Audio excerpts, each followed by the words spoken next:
मी रात्री 11 वाजता रस्त्यावर उभा होतो आणि एका वेश्येशी एका रात्रीसाठी 2,000 रुपयांचा करार केला होता. ती बाई माझ्या गाडीत बसणारच होती. तेवढ्यात मला दुरून एक निष्पाप मुलगी दिसली, जी जेमतेम 18-19 वर्षाची असेल. ती माझ्याकडे धावत आली आणि हात जोडून म्हणाली, "साहेब, कृपया मला तुमच्यासोबत घेऊन जा. तुम्ही जे काही म्हणणार ते मी करेन. त्या बदल्यात माझ्या मृत आईच्या अंत्यसंस्काराचे पैसे मला द्या." तिच्या डोळ्यात अश्रू होते. तिला पाहून मी मोठ्याने हसलो.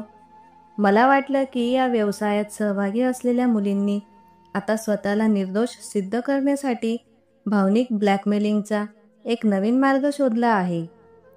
मला पूर्ण खात्री होती की ही मुलगी खोटे बोलत आहे.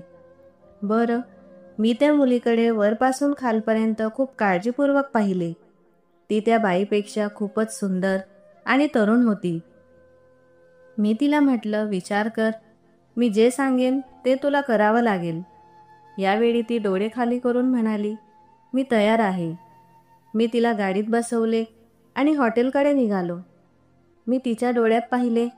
त्यांच्यात अजूनही ओलावा होता, पण ती पूर्णपणे शांत होती. संभाषण सुरू करण्यासाठी मी तिचे नाव विचारले आणि तिने मला तिचे नाव मिताली सांगितले. मी त्या मुलीचा रात्रभर वापर केला आणि तिचा डान्सही पाहिला, कारण मला डान्स पाहण्याची खूप आवड होती. सकाळ होण्यापूर्वी मी तिच्यासमोर 1,000 रुपये फेकले आणि या कामासाठी पुन्हा कधीही खोटे बोलू नको असे सांगितले. तिच्या डोळ्यात पुन्हा अश्रू आले. ती म्हणाली, "माझ्या मृत आईला खांदा दे. आता तिला कोणी खांदाही देणार नाही." अचानक माझ्या हात काहीतरी थांबले. जणू काही ते वाक्य ऐकून हृदयाचे ठोके क्षणभर थांबले. माझ्या ओठांवर असलेले शब्द माझ्या घशात अडकले. पहिल्यांदाच मला जाणवले की कदाचित मी असे काही सत्य पाहत आहे जे मी समजू शकत नाही. ती एक सामान्य मुलगी नव्हती. तिचे सत्य, तिची शांतता, तिचा थकवा या सर्वांनी मिळून माझे हास्य संपवले होते. मी स्वतःवर नियंत्रण ठेवण्याचा प्रयत्न केला.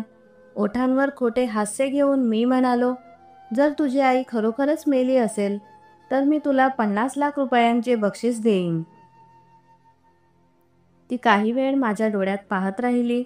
मग काहीही न बोलता ती वळली आणि बाहेर निघून गेली आणि मी तिच्या मागे गेलो, फक्त गंमत म्हणून. मला असं वाटलं की मी एखादा चित्रपट पाहत आहे किंवा एखाद्या खेळाचा भाग आहे, ज्यामध्ये शेवटी सगळे हसतात. पण हृदयाचा एक कोपरा सांगत होता, हा खेळ नाही, ही वेदना आहे. एक कथा आहे जी आधीच सुरू झाली आहे, पण शेवट अजून माझ्या नियंत्रणात नाही. ती गाडीकडे चालत असताना मला लक्षात आले की तिची पावले जड झाली आहेत.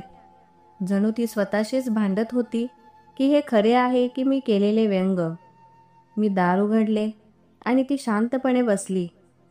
प्रवास करताना आम्ही दोघेही गप्प राहिलो. माझ्या गाडीच्या हीटरमधून येणारी गरम हवा आम्हाला शारीरिकदृष्ट्या उबदार ठेवत होती. पण त्या रात्रीच्या थंडीत काहीतरी वेगळेच होते. असे काहीतरी जे तुमचा श्वासही गोठवेल. ती संपूर्ण वाटेत गप्प राहिली. गाडीत संगीत बंद होते. हीटरची उष्णताही मंदावली होती आणि आमच्यात एक शांतता पसरली होती, जी ना अनोळखी होती ना जवळीक. तिथे फक्त एका जबरदस्त सत्याची उपस्थिती होती. मला तिला भेटायचं होतं. मला तिच्या नजरेतून काहीतरी समजून घ्यायचे होते.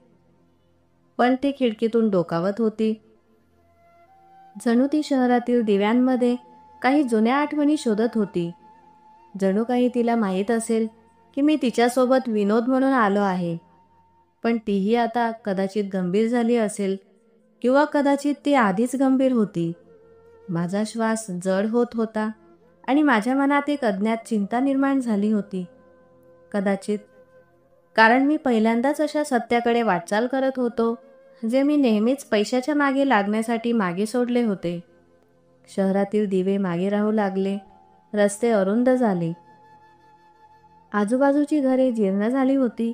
विजेच्या तारा लटकत होत्या आणि प्रत्येक वळणावर एक विचित्र नजर गाडीकडे पाहत होती. खडबडीत रस्त्यावर गाडी थरथरत होती. मी मितालीकडे पाहिले. तिचा चेहरा शांत होता, जणू ती वर्षानुवर्षे या मार्गावर चालत आहे. दररोज एका मृतदेहासोबत. मग आम्ही एका दारासमोर थांबलो. मी गाडी थांबवताच दार आपोआप उघडले. आतून कोणीही ते उघडले नाही.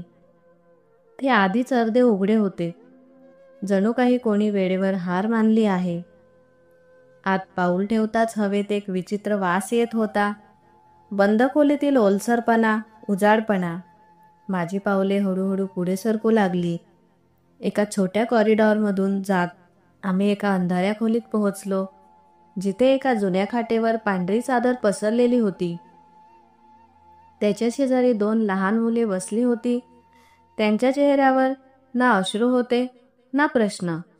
तिथे फक्त एक शांतता आणि निर्जनता होती. माझे डोळे त्या चादरीवरच खिळले. मग मितालीने हळूच चादरीचा एक कोपरा उचलला. आईचा मृतदेह खाली होता. चेहरा शांत होता, ओठ बंद होते, डोळे बंद होते. पण तिच्या चेहऱ्यावर असा थकवा होता की जणू काही वर्षानुवर्ष केलेले कष्ट आणि संघर्ष आता थांबला आहे. ज्या स्त्रीने आपले संपूर्ण आयुष्य, आपले वय, स्त्रीत्व, आजारपण आणि सन्मान जपण्यासाठी घालवले आहे, त्या स्त्रीप्रमाणे. आता तुम्हाला शेवटी शांती मिळाली. माझी पावले मागे सरकू लागली, पण शरीर हालत नव्हते. माझे डोळे ओल्याव्याने भरू लागले, पण मी स्वतःवर नियंत्रण ठेवले. मी असा माणूस होतो जो त्याच्या जगात राग विकत घेतो आणि दुःखाशी सौदा करतो. पण आज मी असहाय्य होतो. या खाटेसमोर उभा होतो. मितालीचा श्वासोच्छ्वास जलद होत होता. ती माझ्याकडे न पाहता म्हणाली, काल रात्री आईला ताप आला होता. औषध खरेदी करण्यासाठीही पैसे नव्हते. मी जवळच्या दुकानातून उधारीवर पैसे मागितले. पण दुकानदाराने माझ्याकडे असे पाहिले की जणू मी दुसरेच काही मागत आहे. मी तिथून पळून गेले. आईचे शरीर रात्रभर जळत राहिले. मुलांनी तिला पाणी प्यायला दिले, पण त्याचा काहीही उपयोग झाला नाही. सकाळी तिचा श्वास थांबला आणि मी रस्त्यावर आले. कदाचित तिला एखादा देवदूत किंवा प्रेक्षक सापडेल. तिच्या आवाजात भूक, थकवा आणि लाजिरवाण्या भावनांमुळे निर्माण होणारी वेदना होती. पण त्याचवेळी एक विचित्र स्वाभिमान देखील होता. जणू तिला माहीत होते की आज तिने तिची शेवटची आशाही गमावली आहे. मी डोके टेकवले आणि खुर्चीवर शांतपणे बसलो. माझे मन गोंधळू लागले. ज्या मुलीला मी आधी निमित्त सांगणारी, खोटे बोलणारी किंवा रस्त्यावरची सामान्य गोष्ट सांगणारी समजत होतो, ती आज माझ्या स्वाभिमानाचा आरसा धरून आहे. मी माझ्या आयुष्यात शेकडो खोटे आणि फसवेगिरी पाहिली आहे, पण आज पहिल्यांदाच एका सत्याने मला गप्प केले. मितालीने पुन्हा संभाषण सुरू केले. बाबा आम्हाला लहानपणीच सोडून गेले. आईने अनेक ठिकाणी काम केले, घरे स्वच्छ केली, लोकांचे कपडे धुतले, पण आम्हाला कधीही दारात भीक मागायला पाठवले नाही. मी तिच्या डोळ्यात पाहिले. त्यांच्यात प्रकाश नव्हता, पण ते रिकामेही नव्हते. जणू काही त्या डोळ्यांना आता स्वप्ने दिसत नाहीत. दररोज, प्रत्येक रात्री, प्रत्येक भूक, प्रत्येक क्षणी मुले शांतपणे त्यांच्या आईकडे पाहत होती. कदाचित त्यांना मृत्यूचा अर्थ अजून पूर्णपणे समजला नव्हता, किंवा कदाचित त्यांना तो आता समजला असेल, पण मला ते सहन करण्याची सवय झाली होती. मितालीच्या शब्दात कोणताही कल नव्हता, कोणताही आग्रह नव्हता, कोणताही आरोप नव्हता. ती फक्त सत्य सांगत होती आणि ते सत्य माझ्या आत्म्यापर्यंत पोहोचत होते. काल रात्री मी घरी आले तेव्हा आई बेशुद्ध होती. मी संपूर्ण दिवस काहीही न खाता घालवला. मी माझ्या आईसाठी काहीही करू शकते, पण माझ्याकडे स्वतःशिवाय काहीही नव्हते. असं म्हणत तिने माझ्याकडे पाहिले. मी नजर हटवली. तो क्षण जणू कोणीतरी माझ्या आत दगड फेकल्यासारखा होता. ज्या मुलीला मी विनोदी समजत होतो, तिला मी नाचायला सांगितले. आज ती माझ्यापेक्षा खूप मोठी निघाली. चारित्र्यात, प्रतिष्ठेत, माणुसकीत. ती तिच्या स्वाभिमानाच्या शेवटच्या मर्यादेपर्यंत गेली आणि तिच्या आईच्या मृतदेहासाठी नाचली. पण कोणत्याही व्यवहारात स्वतःला विकले नाही. मला क्षुल्लक वाटू लागले. माझी संपत्ती, माझे शब्द, माझे टोमणे, सर्व काही निरर्थक झाले. खोलीत शांतता होती, पण ती शांतता मला प्रश्न विचारत होती. माझ्या अस्तित्वामुळे, माझ्या वागण्यामुळे. मितालीने पुन्हा आईच्या मृतदेहावर चादर झाकली आणि ती मुलांच्या जवळ बसली. मी हळूच खुर्चीवरून उठलो आणि दाराकडे गेलो. ती काही पावले मागे थांबली. मागे वळून पुन्हा एकदा खोलीकडे पाहिले. तिथेच माझा अभिमान संपला. मी विचार करू लागलो, आईच्या कफनाची काही किंमत असते का? कदाचित त्या दिवशी माझ्या आत्म्याचा कफन विकला गेला असेल. मी दारात उभा होतो, पण असं वाटत होतं की माझी पावलं पुढे जाण्यास नकार देत होती. खोलीतील शांतता आता माझ्याशी बोलत होती. मी माझे संपूर्ण आयुष्य खोटेपणा आणि नफ्याच्या व्यवसायात घालवले होते. मी लोकांची परीक्षा घेऊन खरेदी विक्री करायला शिकलो, पण आज पहिल्यांदाच मी एका माणसाच्या सत्यासमोर उभा होतो. असहाय्य आणि लाजिरवाणे. माझे हात थरथरत होते. पण जेव्हा हृदय दुखावले जाते, तेव्हा शब्द आपल्याला धोका देतात. मी हळूहळू मागे वळलो. ती अजूनही जमिनीवर बसून मुलांचे केस मुरडत होती. त्या मुलांच्या डोळ्यात एक शांतता होती, जी किंचाळण्यापेक्षा जास्त वेदनादायक होती. मी शांतपणे खिशातून माझे चेकबुक काढले, पेन काढले आणि लिहायला सुरुवात केली. हात थरथरत होता. मी एकदा ज्या 50 लाख रुपयांच्या चेकची थट्टा केली होती, आज ते वास्तवात उतरत होते आणि प्रत्येक संख्या माझ्या खोट्या अभिमानाच्या शवपेटीवर लिहिलेल्या ओळीसारखी वाटत होती. चेक भरल्यानंतर मी तो हळूच तिच्या हातात दिला. ती माझ्याकडे पाहत नव्हती. ती मुलांच्या जवळच राहिली. मी तिच्यासमोर चेक ठेवला. मग तिने हळूच चेककडे पाहिले. मग माझ्या डोळ्यात पाहिले आणि म्हणाली, ही कफनची किंमत आहे की माझ्या सन्मानाची? तिच्या प्रश्नाने माझ्या पाठीचा कणा थरथर कापू लागला. मला काहीतरी बोलायचे होते, पण शब्द मला सोडून गेले. कदाचित यालाच लाजिरवाणेपणा म्हणतात, जे शब्दांचाही नाश करते. मी आता शहरातील सर्वात मोठा उद्योगपती म्हणून ओळखला जाणारा माणूस राहिलेला नाही. मी त्या मुलीला माणूस म्हणून न मानता तमाशा म्हणून वागवल्याचा आता मला दोषी वाटत आहे. मितालीने चेक उचलला. हे आमच्या आईसाठी आहे. मुलांना चेक समजला नाही. ती फक्त तिच्या आईच्या शरीराकडे पाहत होती. मी खोलीच्या कोपऱ्यात ठेवलेल्या जुन्या खुर्चीवर बसलो. काही क्षण मी माझ्या मागील आयुष्याबद्दल आणि पैशांच्या आधारावर घेतलेल्या निर्णयांबद्दल स्वतःला प्रश्न विचारत होतो. त्या सर्वांमध्ये मला सर्वात जास्त लाज वाटली. माझ्यासमोर एक मुलगी होती, जी गरिबीत वाढली, कष्ट केले, सत्य बोलले आणि कोणताही मार्ग शिल्लक नसतानाही झुकले नाही. तिच्या अस्तित्वात एक स्वाभिमान होता, जो माझ्या सर्व संपत्तीपेक्षाही मौल्यवान होता. मी लहानपणापासून शिकलो की पैशासोबत आदर येतो, पण आज मला कळाले की जेव्हा एखादी व्यक्ती त्याच्या मर्जीखाली झुकत नाही किंवा स्वतःला विकत नाही, तेव्हा आदर निर्माण होतो. मिताली काही वेळ गप्प राहिली आणि मग मुलांना उठवले. त्यांना मिठी मारली. आईच्या अंत्यसंस्काराची व्यवस्था करावी लागली. पंखा चालवण्यासाठी परिसरातून कुणाला तरी बोलवावे लागले, पण ती कोणाकडूनही मदत मागत नव्हती. ना माझ्याकडून, ना बाहेरच्या जगातून. तिला सगळं स्वतःच करायचं होतं. मी कुरकुरलो, पंडितजींना बोलावले पाहिजे. तिने मान हलवली. चला जवळच्या मंदिरात जाऊया. पंडितजी चांगले आहेत. मी मंदिरात गेलो आणि पंडितजींना शेवटच्या प्रवासाची माहिती दिली. माझा आवाज दाबला गेला. पंडितजींनी सांगितले की ते पूजा करून येत आहेत. मी त्यांचा निरोप घेतला आणि जड पावलांनी परतलो. खोलीचे दृश्य अत्यंत वेदनादायक होते. मिताली आईच्या पायाजवळ बसली आणि हळूहळू प्रार्थना करू लागली. तिच्या आवाजात थरथर होती, पण शब्द अचूक होते. जणू ती शेवटच्या वेळी तिच्या आईला निरोप देत होती. त्या क्षणी मला जाणवले की असे काही लोक आहेत जे आपल्या श्रद्धेपेक्षा, आपल्या भाषेपेक्षा, आपल्या संस्कृतीपेक्षा आणि आपल्या शिक्षणापेक्षा श्रेष्ठ आहेत, आणि त्यांच्या चारित्र्याद्वारे ते जीवनाचा खरा अर्थ शिकवतात.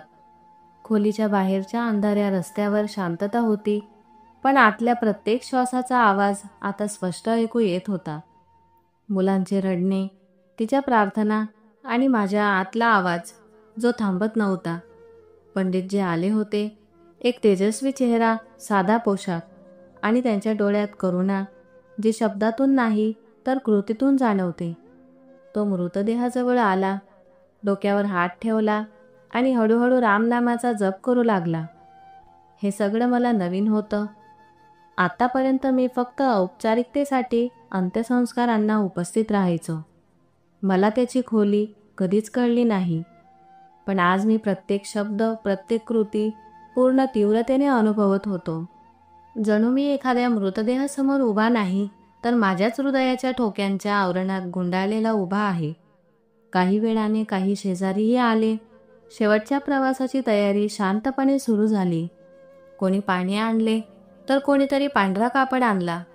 सगळं इतक्या साधेपणाने घडत होतं की जणू आयुष्याचा संपूर्ण भार शेवटच्या क्षणी निर्जीव होतो. जेव्हा मृतदेह उचलण्यात आला, तेव्हा मितालीने शेवटच्या वेळी तिच्या आईचा चेहरा पाहिला. तिचे डोळे अश्रूंनी भरणार होते, पण तिने स्वतःला नियंत्रित केले आणि तिथेच उभी राहिली. तिने आईच्या खांद्यांचे चुंबन घेतले आणि डोके टेकवले.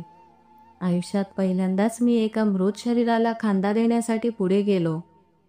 पंडितजींनी मला नात्याबद्दल विचारले. माझ्या तोंडावर काहीच आले नाही. क्षणभर मला वाटलं की मी खोटं बोलून त्याला काहीतरी नात्याबद्दल सांगावं, पण मग हृदयातून एक आवाज आला, मानवता. पंडितजींनी शांतपणे मान हलवली आणि मी माझा हात त्यांच्या खांद्याखाली ठेवला आणि मृतदेह उचलू लागलो. मी पहिल्यांदाच माझ्या हृदयावरचा भार उचलला. आकाशातून हलक्या पावसाला सुरुवात झाली होती.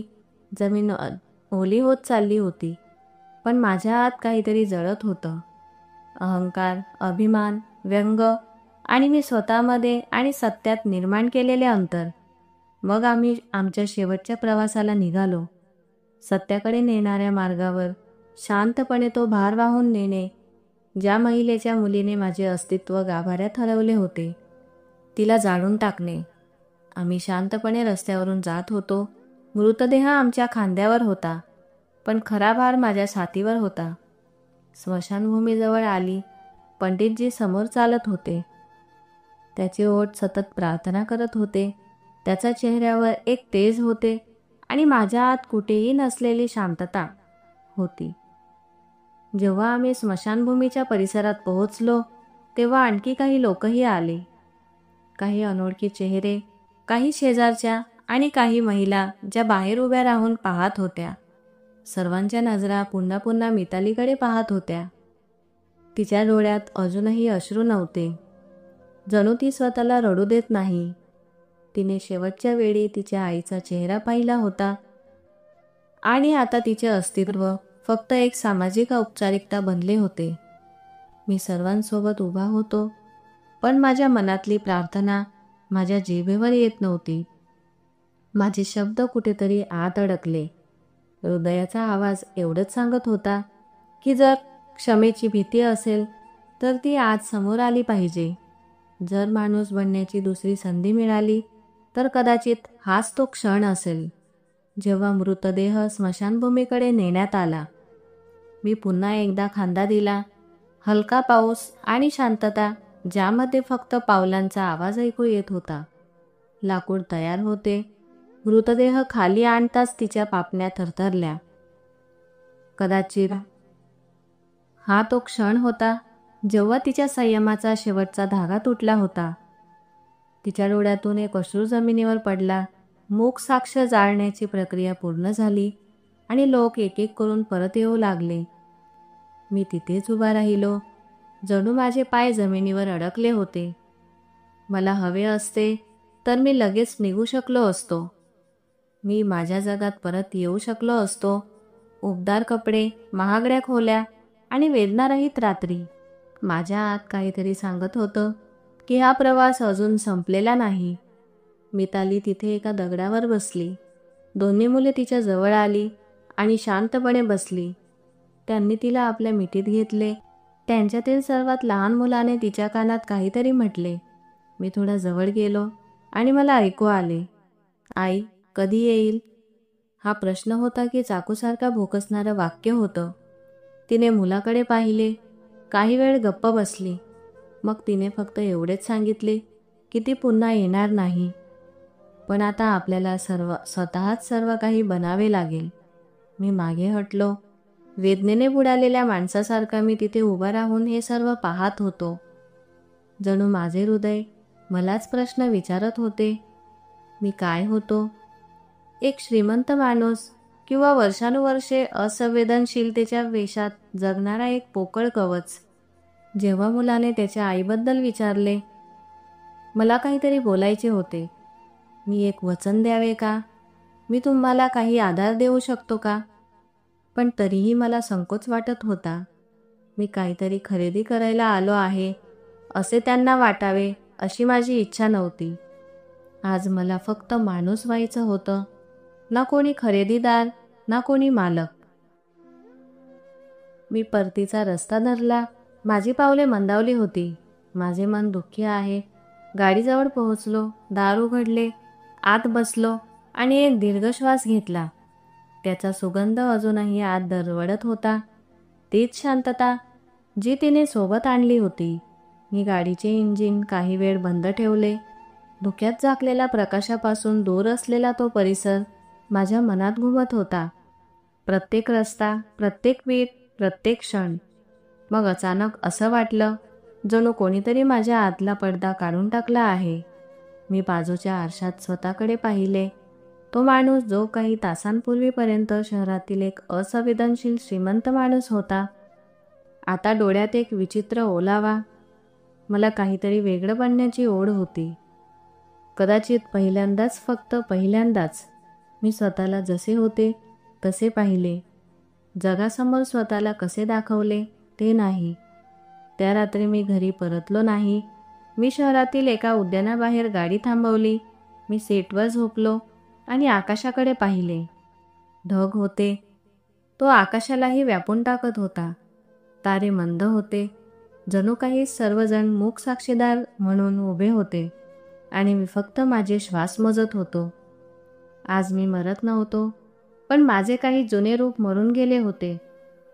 फक्त माझ्या फायद्यांभोवती, माझ्या स्वतःच्या इच्छांभोवती आणि माझ्या स्वतःच्या विजयाभोवती फिरणारा मी नाहीसा झाला. आणि जे उरले ते काहीतरी नवीन होते. सूर्य उगवण्याची उत्सुकता, पण झोप डोळ्यांपासून मैल दूर होती. मी फोन काढला. बरेच मिस कॉल होते, बहुतेक मित्रांचे. मी 2-3 बैठका चुकवल्या आणि एक त्या महिलेची होती जी स्वतःला माझ्या आयुष्याचा एक भाग मानत होती. पण ती माझ्या आत्म्याशी कधीच परिचित होऊ शकली नाही. मी सर्व कॉल दुर्लक्षित केले. फोन बंद केला आणि डोळे मिटले. मी डोळे बंद करताच माझ्यासमोर एक चेहरा आला. मितालीचा नाही, तर तिच्या आईचा, जी पांढऱ्या चादरीत गुंडाळलेली होती. तो चेहरा काहीच बोलत नव्हता. तो फक्त माझ्याकडे पाहत होता. एक शांतता जी माझ्या अशांत अस्तित्वाला हळूहळू गिळंकृत करत होती. पण आकाशाची काळी आई आता हलक्या रंगात बदलू लागली होती. मी गाडी सुरू केली आणि काहीही विचार न करता तिच्या घराकडे निघालो. वर्तमानपत्र विक्रेते, दूधवाले, शाळेत जाणारी मुले, सर्व काही सामान्य होते. पण माझ्या आतला दिवस अजूनही उगवत होता. जणू काही वेळ थांबला होता. मी त्या रस्त्यावर पोहोचलो तेव्हा सगळं तसंच होतं. त्याच भिंती, तोच ओलावा, त्याच शांत खिडक्या. दार वाजवण्यापूर्वी मी क्षणभर थांबलो. माझ्या मनात काहीसा संकोच का होता हे मला माहीत नाही. दार हळूहळू उघडले. मिताली समोर उभी होती. तिच्या चेहऱ्यावर निद्रानाश होता आणि डोळ्याखाली काळी वर्तुळे होती. पण तरीही ती सन्मानाने उभी राहिली. तिच्या स्वरात आश्चर्य कमी, अनेक प्रश्न होते. मी कुरकुरलो. मला आईला प्रार्थना करावी लागली. मला मुलांना भेटायचे होते. तिने ना मार्ग अडवला ना मार्ग सोडला. ती शांतपणे मागे हटली. मी आत आलो तेव्हा मला दिसले की आईचा पलंग गायब होता. शांततेची एक नवीन अनुभूती आली, पण ती रिकाम्या जागेत ओरडत होती. मुले कोपऱ्यात बसली होती. लहान मूल जमिनीवर खडूपासून काहीतरी बनवत होते. एक घर, एक सूर्य आणि 3 लोक. मी संकोचून पाहिले. एक प्रश्न उपस्थित होऊ लागला, पण शांतता तोडण्याची माझ्यात हिंमत नव्हती. तिने पाण्याचा ग्लास आणला आणि टेबलावर ठेवला. मी धन्यवाद म्हटले आणि पहिल्यांदाच मी पाहिले की ती माझ्या शेजारी बसण्याऐवजी खिडकीजवळ जाऊन उभी राहिली. अंतर होते. मी स्वतःला वचन दिले की आतापासून या अंतराचा आदर केला जाईल. ना करुणेच्या भावनेने ना कोणत्याही दाव्याने. त्याची माणुसकी दाखवण्याचा प्रयत्न म्हणून मी हळुवारपणे बोलू लागलो. जर तुम्ही परवानगी दिली तर मी मुलांना शाळेत प्रवेश करून देईन. ती माझ्याकडे वळली. डोळ्यात तीच जुनी चमक होती जी आता मध्यम झाली होती. ती हळुवारपणे म्हणाली, तिच्या वडिलांनीही हे सांगितले. मग एके दिवशी तो निघून गेला आणि परतलाच नाही. माझ्याकडे उत्तर नव्हते. मला माहीत असलेले शब्द आता एका मोठ्या खोट्यासारखे वाटतात. मी एवढेच म्हटले, मी तुझ्या वडिलांसारखा नाही. कदाचित आता मी स्वतः पूर्वीसारखा राहिलेला नाही. बराच वेळ शांत राहिल्यानंतर तिने मान हलवली. ठीक आहे, पण आता मी त्यांची आई आहे आणि हे माझे निर्णय असतील. मी होकारार्थी मान हलवली. मी ज्या वाक्याची वाट पाहत होतो ते हेच होते. आम्ही दोघेही काही क्षण एकमेकांकडे पाहिले. त्या क्षणी असलेली शांतता सर्वात मोठा आवाज होता. भूतकाळाचा पश्चाताप, वर्तमानाचा थकवा आणि भविष्याची चिंता त्यात लपलेली होती. पण एका नवीन नात्याचा जन्मही होत होता. नावाशिवाय, आवाजाशिवाय, पण सत्याने परिपूर्ण. मग मी मुलांकडे गेलो. त्यांच्याशी बोललो. त्यांची नावे विचारली. ती पहिल्यांदाच माझ्याकडे पाहून हसली. कदाचित त्यांना त्या क्षणी माझ्यात भीती दिसली नाही. फक्त एक चेहरा दिसत होता जो तिच्या आईच्या दुःखाचा साक्षीदार बनला होता. मी निघणार इतक्यात ती दाराशी आली. फक्त एक नजर टाकली. मी तिला थांबवले नाही किंवा निरोप दिला नाही. फक्त मूक स्वीकृती दिली आणि पहिल्यांदाच मी कोणाच्या तरी मनापासून परवानगी घेऊन परतलो. त्या हावभावात खोटेपणा नव्हता. माझं जग अजूनही तिथेच होतं. काचेच्या इमारती, लांब गाड्या आणि बनावट चेहऱ्यांचे मेळावे. पण आता माझ्या डोळ्यांना त्यात एक शून्यता दिसू लागली. मला पहिल्यांदाच जाणवले की खरा प्रकाश तिथे आहे जिथे जन्म अंधारातून होतो आणि अंधारात दुसऱ्यासाठी धडधडणारे हृदय प्रकाश बनते. आणि कदाचित आता मीही प्रकाशाच्या शोधात आहे. ऑफिसमध्ये परत येताना मी दार बंद केले. मी पडदे टाकले आणि खुर्चीवर बसलो. संपूर्ण खोली मौल्यवान फर्निचर, सुगंधित मेणबत्त्या आणि सजावट आता निरुपयोगी वाटत होती. टेबलावर ठेवलेला लॅपटॉप चमकत होता. जणू तो मला काहीतरी सांगण्याचा प्रयत्न करत होता. पण मी त्याच्याकडे पाहू शकलो नाही. भिंतीवरील कॅलेंडर शांतपणे येणाऱ्या दिवसांकडे वाटचाल करत होते. जणू काही काळच सांगत आहे. जे घडले ते एक धडा होता. जे येत आहे ते एक परीक्षा आहे. मी ड्रॉवर उघडला आणि तिथून चेकबुक काढला, ज्याचे एक पान मी मितालीला दिले. बाकीचे चेकबुक रिकामे होते आणि प्रत्येक चेक माझ्या पापांची यादी असल्यासारखा वाटत होता. मी कागदाचा तुकडा काढला आणि नकळत लिहायला सुरुवात केली. हात स्वतःहून हालू लागले. मुलांच्या शाळेची व्यवस्था, मितालीसाठी एक सुरक्षित ठिकाण, कोणत्याही सवलतीशिवाय 2 वर्षांचा खर्च. मी कोणत्याही अटीशिवाय वाक्ये पूर्ण केली. मग मी थांबलो आणि स्वतःला विचारले, हे खरोखर प्रायश्चित्त आहे की विवेकाला मूक लाच आहे? तर मित्रांनो, हा या कथेचा पहिला भाग होता. आपण पुन्हा भेटूया पुढच्या भागात. धन्यवाद.